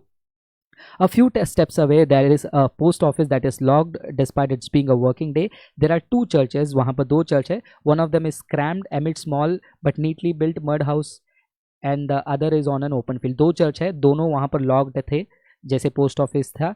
A narrow road divides the picturesque forest encircled village of around 700 households. 700 घराने का घर का वो जो इलाका है. Villagers here belong to the Santhal, Munda and Cola tribal community. यहाँ पर संथाल, मुंडा और कोला जाति, गोत्र या फिर आदिवासी कम्युनिटी के लोग वहाँ पर रहते हैं। और वो किस पर निर्भर हैं? वो फार्मिंग में, खेती में और फॉरेस्ट प्रोड्यूस में जो है, यानी कि जो जंगल के जो प्रोड्यूस है उसमें जो है अपना गुजारा करने का काम करते हैं। तो ये वो 2 चर्चेस हैं वहाँ के लोकेशन का, ठीक है। मैं आपको पूरा जो है स्लो पढ़ के सुनाने चाह रहा हूँ। ये वीडियो और ये स्ट्रीम सिर्फ उन्हीं लोगों के लिए है जो सीरियसली यहाँ पर इस बात में रुचि लेकर जानना चाहते हैं। उन लोगों के लिए नहीं है जो लोग सिर्फ एंटरटेनमेंट या फिर क्रिश्चियनिटी में मजाक या वाइन का जोक्स सुनने का पसंद करते हैं। तो यहाँ पर देखिए क्या लिखा है, the people live here in acute poverty. यहाँ पर लोग बहुत गरीबी में जीते हैं, said Rodia Soren who was closely associated with Staines. जो स्टेन्स के साथ मिलकर काम करते थे, रोडिया सोरेन, उन्होंने क्या कहा, यहाँ पर बहुत ही बड़ी गरीबी है। If someone promises food and education for children and health care for the ailing, they will listen to that person. उन्होंने कहा यदि कोई उनको खाना दे रहा है, यदि कोई उनको शिक्षा दे रहा है उनके बच्चों के लिए और उनके बीमारी के लिए दवाई दे रहा है, तो उस व्यक्ति को क्यों नहीं सुनेंगे भला। आशा करता हूँ कि मेरा वीडियो बीच में अटक नहीं रहा है। वो भला उस व्यक्ति को क्यों नहीं सुनेंगे? What's wrong in this? इसमें गलत क्या है? Few from here who are earning good money are doing so because they got education. ये कहते हैं यहाँ पर कुछ लोग आज अच्छा कमा रहे हैं, उसका कारण है उनको अच्छा एजुकेशन मिला था, ठीक है। लेकिन अभी परिस्थिति क्या है? ग्राहम स्टेन्स के बाद वहाँ पर कितने ऐसे नेता हैं या फिर कितने ऐसे लोकल हिंदुत्व जो फैनेटिक ग्रुप्स हैं जो धर्म का रक्षा कर रहे हैं, उन्होंने वहाँ के गरीब लोगों के लिए, वहाँ के आदिवासी लोगों के लिए, शिक्षा के लिए उन्होंने क्या किया? आगे आगे आगे सुनिए। What does it matter if they are also Christian? उसमें क्या फ़र्क पड़ता है कि वो भी क्रिश्चियन बन जाएंगे? सिन 1999 से, ये ध्यान से सुनिएगा, ये ध्यान से सुनिए, मैं वापस रिपीट कर रहा हूँ, ध्यान से सुनिए, मैं इसको हाईलाइट करके आपको बताना चाहता हूँ। सिंस 1999 से Manoharpur's only visible nod to time and progress is a tarred road that has replaced the कच्चा one and some mobile towers। पिछले 21 साल में वहाँ पर अगर उस विलेज ने अगर कोई उन्नति विकास देखी है, वो क्या है? सिर्फ एक डांबर का रोड आया है, एक डांबर का रोड आया है कच्चा रोड के जगह पे, और कुछ मोबाइल के टावर लगे हैं। क्या 21 साल कम पड़ गया था उन हिंदुत्ववादी ग्रुप्स का, या फिर वो फ्रिंज एलिमेंट्स का, या फिर जो भी धर्म के रक्षा के नाम से क्रिश्चियन मिशनरी को मारते हैं, और जो क्रिश्चियन मिशनरी लोगों के लाइफस्टाइल को इम्प्रूव करने की कोशिश करते हैं, उनको एजुकेशन देने की कोशिश करते हैं, उनको जलाते हैं, वो लोग क्या कर रहे हैं? यहाँ पर देखिए, there is a high school but it lacks teachers. वहाँ पर हाई स्कूल है बट टीचर्स की कमी है। The health centre rarely sees a doctor, वहाँ पर हेल्थ सेंटर में मुश्किल से डॉक्टर को देखने मिलता है। ये परिस्थिति है उस मनोहरपुर की, जहाँ पर ग्राहम स्टेन्स ने वहाँ के लोगों के लाइफस्टाइल को इम्प्रूव करने का पूरा प्रयत्न किया, लेकिन वहाँ के लोगों का एजेंडा धर्म परिवर्तन नहीं था, वहाँ के लोगों का एजेंडा था कि वहाँ के लोग उन्नति नहीं पाए। क्योंकि भारत का इतिहास क्लियरली कहता है कि बहुत सारे लोग जो हैं एक पार्लियामेंट में एक एमपी ने ये शब्द कहा था, मुझे नहीं पता वो एमपी ने किसने कहा, उन्होंने ये कहा कि अगर भारत में सिर्फ चलिए जाने दीजिए, वो इस टॉपिक के लिए रेलेवेंट नहीं है, तो फिर अननेसेसरली वो एक और टॉपिक खुल जाएगा। तो यहाँ पर पढ़ते हैं कि वहाँ पर उस मनोहरपुर में कोई भी जो है उन्नति नहीं आई है। कहाँ गए वो सारे लोग? और मैं डॉक्टर सत्यपाल जी, जिन्होंने ग्राहम स्टेन्स के बारे में इतना गंदा शब्द कहा कि वो सेक्सुअली एक्सप्लॉइट करते थे लड़कियों को, जो कि वहाँ पर वो एक्चुअल में सेवा करते थे, उनके खिलाफ कोई भी रिपोर्ट्स नहीं है, कोई भी इन्वेस्टिगेशन नहीं है। आपने क्या किया है? जस्टिस सिस्टम का मजाक उड़ा दिया है। और उन्होंने एक और शब्द कहा जिसके बारे में मैं लास्ट में बात करने जा रहा हूँ। लेकिन क्या उस हादसे के बाद, मुझे तो ऐसा लग रहा था कि सत्यपाल जी जो है अपने स्पीच में जो है उस किलिंग को जस्टिफाई कर रहे हैं। पहले तो ना कहा, लेकिन फिर भी इसके कारण जो है धर्मांतरण, ये कारण जो सेक्सुअल एक्सप्लॉइटेशन, इसके कारण जो है ग्राहम स्टेन्स की ऐसी मौत हुई है। तो क्या एक जस्टिफिकेशन है? क्या ये कहने की कोशिश कर रहे हैं कि उस टाइम छुपा दिया गया था और वो रियलिटी है और उसके कारण हत्या हुई थी? अगर उसके कारण हत्या हुई थी तो वो जस्टिफाइड है? आई डोंट नो। लेकिन वहां पर उस मनोहरपुर का हालत देखिए। The biggest change that has happened since that fateful night is actually invisible. क्या लिखा है वहां पर? एक बड़ा बदलाव जो आया है, the biggest change that has happened since that fateful night is actually invisible. कुछ नहीं हुआ है बदलावट वहां पर। Villagers have become alert. वो क्या हो गया? अब अलर्ट हो गए। अगर बाहर से कोई आता है वो तुरंत जो है पुलिस का जो है सहायता लेते हैं, और वो कहते हैं कि पहले हम पुलिस के पास नहीं जाते थे, हमारा प्रॉब्लम हम खुद सॉल्व करते थे, अब हमको पुलिस स्टेशन भी जाना पड़ रहा है। यही एक रोड है वहां पर पिछले 21 साल में क्रिश्चियन मिशनरी को हटाकर, धर्मांतरण को निकालकर, क्रिश्चियनिटी को भगाकर देखिए क्या उन्नति हुई है। देख रहे हैं आप? क्रिश्चियनिटी को भगाकर उस गांव से, क्रिश्चियन मिशनरी को जलाकर क्या बढ़िया उन्नति किया है देखिए उस गांव में। क्या लिखा है? Lack of education, basic facilities and development is the root cause of what happened that day. Netas will come to the village once in 5 years before elections and then forget all about it. वहाँ पर जो है education नहीं है, basic facility नहीं है, development नहीं है वहाँ पर, इसके कारण सब कुछ हुआ है वहाँ पर. और नेता लोग आते हैं 5 साल में एक बार इलेक्शन के टाइम पे और भूल के चले जाते हैं. Everyone tries to avoid the real problem. सब लोग रियल प्रॉब्लम को अवॉइड करते हैं. ये एक व्यक्ति ने कहा, वो कौन है मैं बताता हूँ. Illiteracy and poverty said Umakanta Bhoi, an accused in the case, was later acquitted by the High Court. ये जो दारा सिंह के साथ बहुत सारे लोगों को अरेस्ट किया गया था, उसमें ये भी एक व्यक्ति थे जिन्होंने कहा यही उस समय का कारण था कि वहाँ पर एजुकेशन नहीं है, बेसिक फैसिलिटी नहीं है, डेवलपमेंट कोई नाम की कोई चीज़ नहीं है, वहाँ पर इलिटरेसी और पॉवर्टी है, जिसकी वजह से ये घटना हुई करके वहाँ पर वो उमाकांत भोई जो कह रहे थे, उन्होंने कहा, जो कि पहले एक्यूज थे, फिर बाद में हाई कोर्ट ने उनको जो है एक्विट कर दिया था. Staines memory lives on here. Staines की जो मेमोरी है वहाँ पर रहती है. More so in the hearts of leprosy patients. ज़्यादातर जो कुष्ठ रोग के पेशेंट हैं उनके हृदय में जो है ग्रैंड स्टेन्स की सोच, और ग्रैंड स्टेन जीवित है.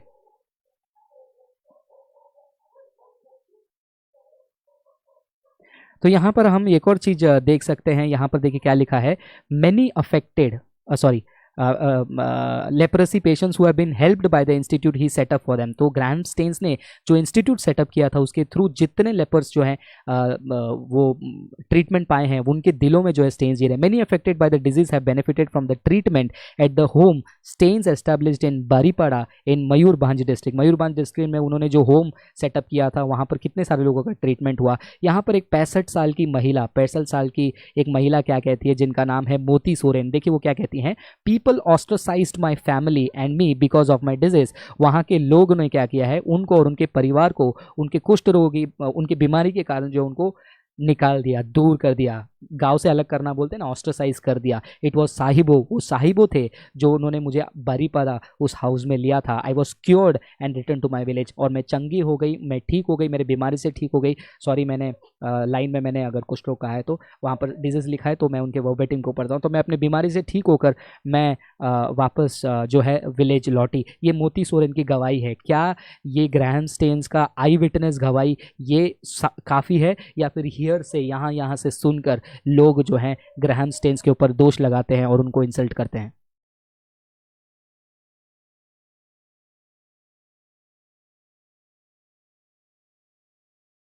उसके अलावा आप एक और चीज़ आप यहाँ पर देख सकते हैं। The Mayurbhanj leprosy home was set up in Baripada in 1892 by the evangelical missionary society of Mayurbhanj. In 1965 Staines who was 24 years old then came to Baripada and settle there. ये जो है 24 साल के स्टेन्स जो है 1965 में वहाँ पर आए थे, जो होम पहले से 1892 में जो है सेटअप किया गया था कुष्ठ रोगियों के लिए। तो यानी कि क्रिश्चियन मिशनरीज काफ़ी टाइम से जो है इंडिया में गरीबों के लिए, कुष्ठ रोगियों के लिए, और जिनको एजुकेशन नहीं मिलता है उन आदिवासी विलेज दलित के लिए जो है हमेशा काम करते आए हैं। लेकिन बहुत सारे लोगों को ऐसा तो लगता है कि बहुत सारे लोगों को क्रिश्चियनिटी से नफ़रत कम, मिशनरियों से नफ़रत कम, उनको ऐसा लगता है कि वो लोग नहीं चाहते कि जो लोग पहले से जो नीच जाति के हैं या फिर पहले से नीचे पड़े हैं वो लोग ऊपर उठ के नहीं आना है। मैं इतिहास पढ़ लीजिए किस प्रकार सावित्रीबाई फुले का इतिहास पढ़ लीजिए, महात्मा फुले का इतिहास पढ़ लीजिए। सावित्रीबाई फुले के बारे में आप उनके एजुकेशन के बारे में अंडरस्टैंड कीजिए, महात्मा फुले उनके एजुकेशन के बारे में अंडरस्टैंड कीजिए, बाबा साहेब अम्बेडकर उनके बारे में आप पढ़कर देखिए। आपको पता चलेगा कि इंडिया में ऐसे फ्रिंज एलिमेंट्स हमेशा रहे हैं और अभी भी हैं। वो लोग, उनका धर्म वर्म कुछ लेना देना नहीं, बट वो एक तानाशाही ज़िंदगी जीना चाहते हैं कि मेरे गाँव के लोग, मेरे गोत्र के लोग, मेरे इस इलाके के लोग उसी परिस्थिति में रहे। अगर एक व्यक्ति भूख से तड़प रहा है तो उसको देखेंगे, बोलेंगे हाँ तड़पने दे, उसको मैं छूऊंगा नहीं, वो छोटे जाति का है। लेकिन अगर वो कोई क्रिश्चियन मिशनरी उसको आकर खाना खिला रहे, उसको खाना क्यों खिला रहा है, तू धर्म परिवर्तन करने जा रहा है, वो सिर्फ खाना खिला रहा है लेकिन उसको धर्म परिवर्तन का दोष लगा दे। लेकिन वो खाना लेने वाला व्यक्ति देखता है जब मेरा गाँव वाला मुझे इनकार कर रहा है, मुझे त्याग रहा है, ये व्यक्ति कौन है, तब वो शायद से पूछता होगा कि तू कौन है भाई, तू मेरे ऊपर इतना प्यार दिखा रहा है। जब वो यीशु का प्यार बताता है और कहता है कि ये यीशु का प्यार है, तब वो जाकर यीशु की तरफ आकर्षित होता है, ना कि पैसे से वैसे से कुछ नहीं। तो आगे देखिए क्या लिखा है। MLH स्प्रेड अक्रॉस, ठीक है, आगे माफ़ी चाहूँगा, थोड़ा सा नेटवर्क लैगिंग हो सकता है। आप ये आर्टिकल को पूरा पढ़ लीजिए। यहाँ पर उस सेंटर के बारे में बहुत सारी चीज़ें लिखी गई है जो मैं अभी नहीं पढ़ रहा हूँ। आप आर्टिकल दे दूँगा, आप पढ़ लीजिए। यहाँ पर देखिए वहाँ के लोगों का परिस्थिति। ऑल्दो स्टेन्स वाइफ, ओके, ये आगे का जो है आप पढ़ सकते हैं। मेन पॉइंट में बढ़ता हूँ। Every year Manoharpur observes the death anniversary of Staines and his children. हर साल जो है मनोहरपुर जो है स्टेन्स का जो है और उनके बच्चों का डेथ एनिवर्सरी बनाते हैं। People from different countries participate to in events of the day. बहुत सारे लोग आते हैं वहाँ पर पार्टिसिपेट करते हैं और वो कहते हैं we hold prayers and talk about Saibo and his work. वहाँ पर वो लोग प्रेयर कंडक्ट करते हैं और जो साहिबों ने जो मिशनरी सेवा की है उसके बारे में बात करते हैं। Those who come from outside request us to continue his mission for leprosy patients and tribals, said Soren. और सोरेन साहब ने ये भी कहा आपने इंटरव्यू में कि बहुत सारे लोग आते हैं और इंकरेज करते हैं कि स्टेन्स साहब ने जो शुरू किया है उसको कंटिन्यू करके रखिए। ठीक है, तो ये आर्टिकल है जो मैं आपको शेयर करना चाहता था आपसे, और बताना चाहता था कि किस तरीके से जो है ग्राहम स्टेन्स का इम्पैक्ट 21 साल के बाद भी वो लोगों के दिलों में गूंज रहा है और वहाँ पर लोगों की ज़िंदगी में जो ग्रुप्स हैं उन्होंने बदलाव नहीं लाया। तो उसके बारे में क्या कहना है मुझे लिटरली पता नहीं, लेकिन जो इनके वीडियो में मैंने एक देखा, जब वो बिल को इंट्रोड्यूस कर रहे थे उन्होंने 3 शब्दों को कहा जो कि मुझे बहुत ही आई डोंट नो, मैं आप मुझे बताइए कमेंट में ये क्या है। ये मैं उस नज़रिए से देख रहा हूँ कि आप भी उस नज़रिए से देख रहे हैं। उन्होंने कहा कि जो बिल लाया जा रहा है वो देश की सुरक्षा के लिए और संस्कृति के लिए, नागरिकों के लिए, मतलब कहीं ना कहीं मुझे ये कवरिंग दिख रहा है, एक कवरिंग दिख रहा है कि जब देखिए बातों को ना बहुत सारे शब्दों में पैक किया जाता है तब जाकर वो मिस हो जाता है कभी भी। देखिए यहाँ पर होल एजेंडा जो है बिल तो था, लेकिन बिल के साथ साथ जो असलियत बाहर निकली क्रिश्चियन मिशनरी उन्होंने बार बार कहा। इनफैक्ट एक अच्छे मिशनरी को उन्होंने कैरेक्टर असैसिनेशन भी जो है पार्लियामेंट में किया वो ये देखने में मिल रहा है कि क्रिश्चियनिटी को भी या फिर क्रिश्चियन मिशनरीज को भी ऐसे नज़र से देखा जा रहा है जो कि वो देश के सुरक्षा के खिलाफ हैं या फिर देश के संस्कृति के खिलाफ है, देश के नागरिक वो नहीं हैं। क्योंकि ये जो हालातें चल रही हैं वो ही देख रहा हूँ। परसिक्यूशन रिलीफ के वेबसाइट में ऐसे रोज वीडियोस आते हैं। 2 दिन पहले मैंने एक वीडियो देखा जहाँ पर एक महिला को कुछ लोग पीट रहे हैं, उसको बाइबल को खींच रहे हैं, उसको मार रहे हैं। साइड में 2-3 लोग माइक पकड़ के खड़े होकर क्या बात कर रहे हैं मुझे नहीं पता। कुछ गाँव वालों को कुछ क्रिश्चियंस को गाँव से बेदखल करने की बात कर रहे हैं, वहाँ से निकालने की बात कर रहे हैं। एक 14 साल के लड़के को मार डाल दिया, किसी का गला काट दिया, किसी और को मार डाल दिया, किसी के घर को उजाड़ दिया, किसी का टांग तोड़ दिया, किसी को गोली मार मार दिया। ये परसिक्यूशन बढ़ते जा रहा है। क्यों बढ़ते जा रहा है? क्योंकि जो लीडर्स हैं वो बातें कहकर छोड़ देते हैं, लेकिन उसका जो कास्केडिंग इफेक्ट है लोगों पर वो भारी है, और उस आग में पेट्रोल डालने का काम मिशन काली, नो कन्वर्जन ऐसे लोग करते हैं। तो मैं इसी के साथ जो है मैं डिस्कशन को कंक्लूड करना चाहूँगा कि ओवरऑल डिस्कशन मेरा यही था कि शुरुआत में मैंने स्टेन्स के बैकग्राउंड को आपको बताया। दूसरा, मैं ग्लैडिस स्टेन्स जिन्होंने अपनी पत्नी को खो दिया, उस घोर घटना क्या हुआ था मैंने आपको बताया। वो घटने के बाद किस प्रकार ग्लैडिस स्टेन्स ने उन लोगों को माफ़ किया और पद्मश्री अवार्ड से उनको नवाजा गया। और वाजपेयी जी का रिस्पांस क्या था, इंडिया का प्रेसिडेंट का रिस्पांस क्या था उस टाइम पे। और लेकिन ये सारे चीज़ों को नज़रअंदाज करके वाधवा कमीशन, सीबीआई इन्वेस्टिगेशन के सारे चीज़ों को इग्नोर करके जो अनफाउंडेड, जो बेबुनियाद, बिना कोई तथ्य का जो क्लेम डॉक्टर सत्यपाल सिंह ने पार्लियामेंट में किया है और स्टेन्स को ये कहा है कि वो सेक्सुअली लड़कियों को एक्सप्लॉइट करते थे, ये एक्चुअली स्टेन्स को फिर से जलाने वाली एक शब्द है जो बहुत ही आपत्तिजनक है। और मैं फिर से अपील करता हूँ जो माननीय महोदय ओम बिरला जो स्पीकर हैं हाउस के और जो एमपी साहब हैं कि प्लीज़ एक्सपंज करें ये स्टेटमेंट को, प्लीज़ इस स्टेटमेंट को हटाएं और उसको वापस लें, क्योंकि बिना कोई तथ्य के ऐसे आदरणीय पोजीशन में रहकर, लॉ मेकर होकर कहना सही नहीं है। और इसका प्रभाव जो है कम्युनिटीज़ पे पड़ता है और उसका प्रभाव हम जैसे नॉर्मल सिटीजन्स पे आता है और फिर बाद में काफ़ी देर हो जाती है। हम उस चीज़ों को जब हमारे ऊपर आती है उस चीज़ों से बचने के लिए हमें बहुत तकलीफ़ हो जाती है। सो please expunge that statement, take it back. Graham Staines, as per the court, he is not accused. उनके ऊपर कोई भी केस नहीं है, उनके ऊपर कोई भी लीगल काम का कोई भी वर्डिक्ट नहीं है। सो प्लीज़ इस चीज़ को रिस्पेक्ट करते हुए आप भी इस बात को नज़रअंदाज ना करें, इसको सीरियसली लें और उसके ऊपर अपने बयान को फिर से दें। और जितने क्रिश्चियन भाई बहन जुड़े हैं, मैं आप सभी से यही रिक्वेस्ट करना चाहता हूँ कि आप लोग जब भी ऐसे सिचुएशन को देखते हैं तो प्लीज़ आप बार बार यूनिटी के बारे में बात करते हैं, बार बार एक मन होने के बारे में बात करते हैं। हमारे अंदर यूनिटी और एक मन तब तक नहीं आएगी जब तक नॉलेज पूरी तरीके से नहीं आएगी।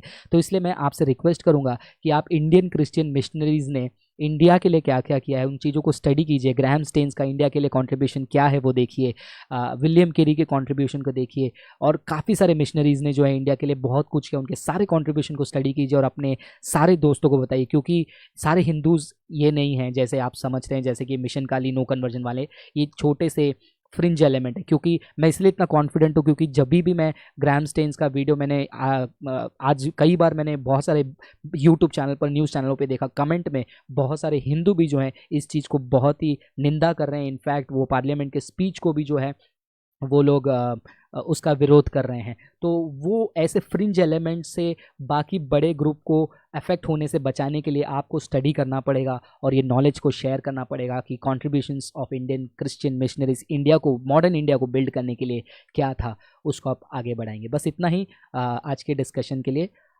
अगर आप लाइव चैट में कुछ पूछना चाहते हैं तो लाइव चैट खुला है, आप अपने सवालों को पूछ सकते हैं। इसी टॉपिक से रिलेटेड कुछ बात करना है तो मैं 5 से 10 मिनट तक लाइव रहूँगा, फिर उसके बाद मैं स्ट्रीम को एंड करूँगा। मैं यहाँ पर बिना कोई स्क्रिप्ट का आया था, मेरे पास कोई स्क्रिप्ट नहीं था, ये अनस्क्रिप्टेड है, रैंडम है, इसलिए मुझे पता नहीं कि मैं कहाँ से क्या फ्लो लिया, लेकिन मैं आशा करता हूँ जो मैंने बात किया वो आपको समझ में आया होगा।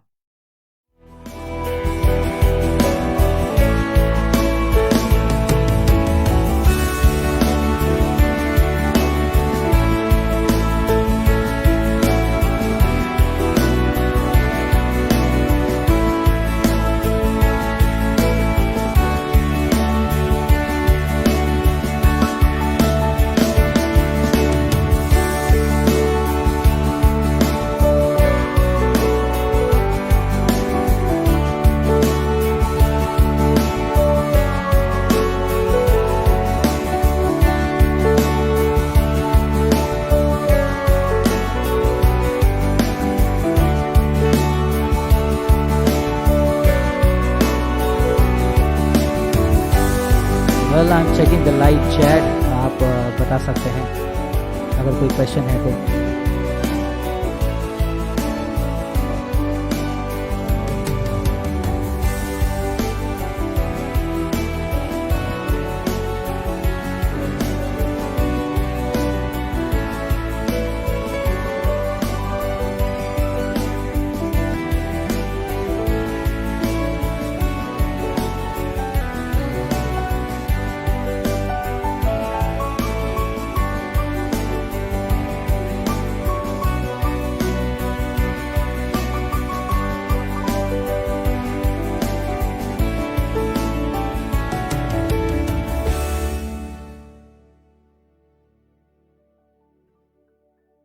कोई क्वेश्चन है तो आप लाइव चैट में पूछ सकते हैं। मैं कुछ मिनटों के लिए लाइव हूँ या फिर उसके बाद मैं इस वीडियो को एंड कर रहा हूँ।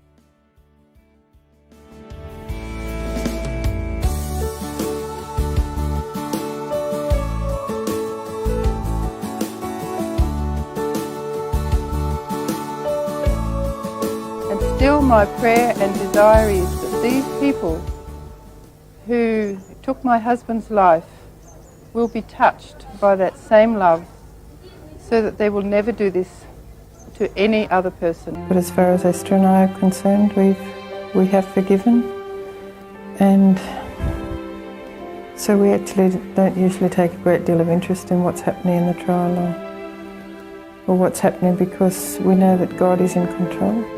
Countless Indians see this gesture as the finest expression of spirituality.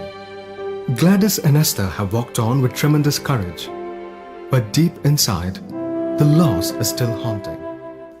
God bless you. Thank you so much जुड़ने के लिए। प्रभु आप सभी को आशीष करें। धन्यवाद। इस वीडियो को जितना हो सके उतना शेयर कीजिए और लोगों को बताइए। And once again I appeal, please expunge the statement against Graham Staines, otherwise it will look like Staines burnt again. Thank you for joining. जुड़ने के लिए धन्यवाद। प्रभु आप सभी को आशीष करे। God bless you. Good night. Take care. Bye bye.